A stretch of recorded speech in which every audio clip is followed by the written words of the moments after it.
students, welcome to GRD classes. In today's lecture, we will discuss the topic nuclei. तो कहता है ये nuclei क्या होता है। तो इस न्यूक्लियाई चैप्टर में हम सबसे पहले पढ़ेंगे कि अगर x कोई हमारे पास एक एलिमेंट है और ये इस तरीके से रिप्रेजेंट है तो इसका मतलब क्या है।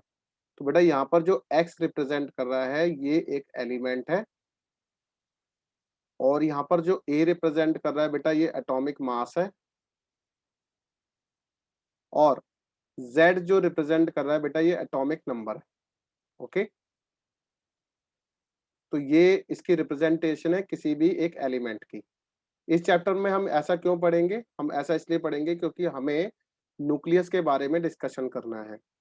ठीक है, तो यहाँ पर जो इलेक्ट्रॉन जो होंगे वो एटॉमिक नंबर के बराबर होंगे, प्रोटॉन जो होंगे वो भी नंबर ऑफ एटॉमिक नंबर के बराबर होंगे। अब नंबर ऑफ न्यूट्रॉन जो जब निकालेंगे किसी भी एलिमेंट से वो कैसे निकालेंगे बेटा, a माइनस जेड करके। कैसे, a माइनस जेड। ओके, अब न्यूक्लियन भी यहाँ पर डिस्कस कर लेते हैं। तो न्यूक्लियन जो है वो सम है प्रोटॉन और न्यूट्रॉन का। अच्छा, एक एग्जांपल के तौर पर अगर x कोई एक एलिमेंट है, यहाँ पर 192 और 56 उसका एटॉमिक नंबर है, तो यहाँ पर z जो है बेटा वो एटॉमिक नंबर है, दैट इज 56। उसका एटॉमिक मास जो है वो बेटा 192 है और नंबर ऑफ इलेक्ट्रॉन जो इसके अंदर फ्लो हो रहे हैं that is 56 and proton also 56।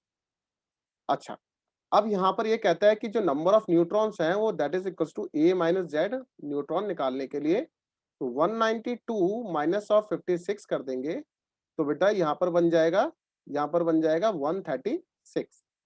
Okay, इस तरीके से निकालेंगे तो ये हमारे पास नंबर ऑफ न्यूट्रॉन्स की वैल्यू आ जाएगी। आई होप ये क्लियर होता है। इसके बाद एक टॉपिक है that is atomic mass unit. कहता है एटॉमिक मास यूनिट क्या होता है। तो एटॉमिक मास यूनिट यहाँ पर ये रिप्रेजेंट करता है कि one atomic mass unit is defined as 1/12। ठीक है, 1/12 of the actual mass of carbon atom. जो actual mass of carbon atom है उसका 1/12 जो है उसे हम क्या बोलेंगे, वन एटॉमिक मास, और you can say atomic mass unit.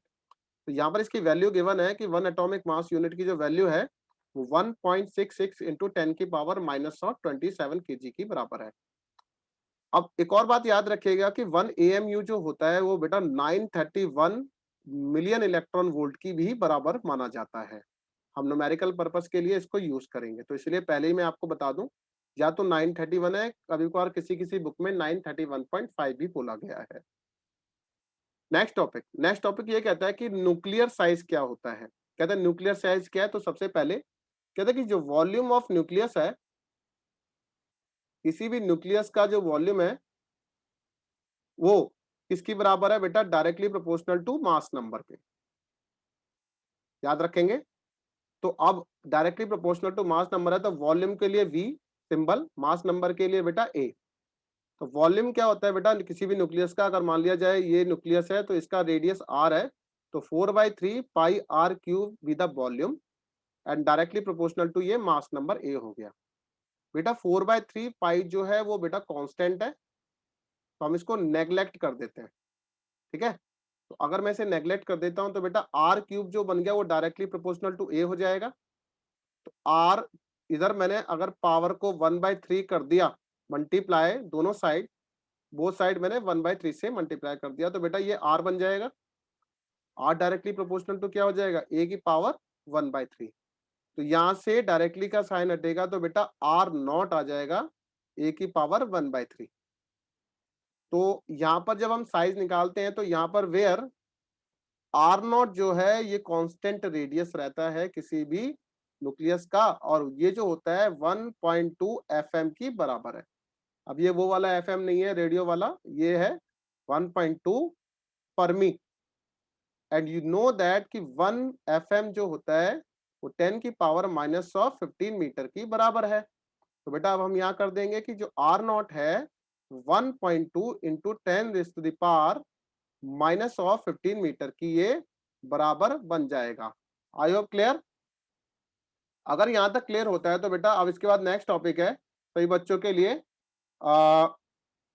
That is nuclear density. कहता है व्हाट इज न्यूक्लियर डेंसिटी। अब आपको पता है कि यहाँ पर न्यूक्लियर डेंसिटी को मैं यहाँ पर इस तरीके से रिप्रेजेंट करूंगा, और डेंसिटी जो होता है वो मास पर यूनिट वॉल्यूम की बराबर होता है। तो यहाँ पर जो न्यूक्लियर डेंसिटी है हम यहाँ पर लिख सकते हैं मास पर यूनिट वॉल्यूम। तो मैं यहाँ पर जो लिखूंगा दैट इज इसका न्यूक्लियर का मास ऑफ न्यूक्लियस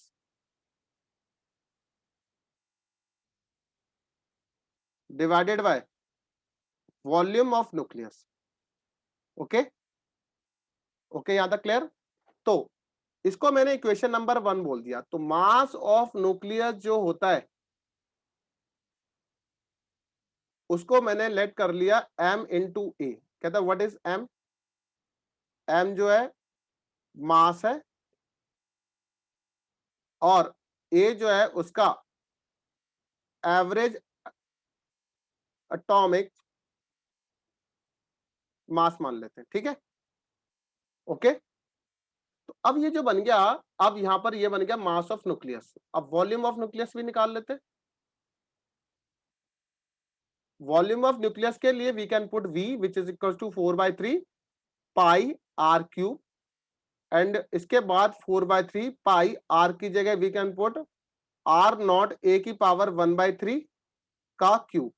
ओके बेटा, 4/3 पाई आर नॉट का क्यूब हो जाएगा, और इसके बाद आ जाएगा A. This is my equation number 2। अब ये ये इक्वेशन 2 मान लो, और इस इक्वेशन को इक्वेशन नंबर 3 मान लेते हैं। ऐसा करने से देयरफॉर इक्वेशन नंबर 1 हमारे पास क्या आ जाएगी? तो डेंसिटी ऑफ न्यूक्लियस जो बन जाएगा वो एम ए डिवाइडेड बाय कितना हो जाएगा? 4/3 पाई आर नॉट का क्यूब इंटू ए। बेटा ए से ए कैंसिल हो जाएगा, we will get 3/4 M pi are naught का क्यूब। तो यहां से मुझे एक चीज समझ में आती है कि जो न्यूक्लियर डेंसिटी है वो इंडिपेंडेंट है मास नंबर के। तो यहां पर लिख सकते हैं here nuclear density is independent on mass number A. ठीक है, अब यहां पर जो है ये m जो था बेटा ये एवरेज मास है, पहले ही बता रहा हूं ये एवरेज मास के बराबर है, और ये किसके बराबर है? एटॉमिक मास के बराबर। ठीक है, ये उल्टा हो गया। ठीक है, तो ये चीज आपको याद रखनी है। मेरी रिक्वेस्ट है कि आज की क्लास में जितने भी हमने टॉपिक्स पढ़े ये बहुत इंपॉर्टेंट टॉपिक्स हैं इस साल के एग्जाम के लिए, तो प्लीज इनके करिएगा जरूर। Thank you very much.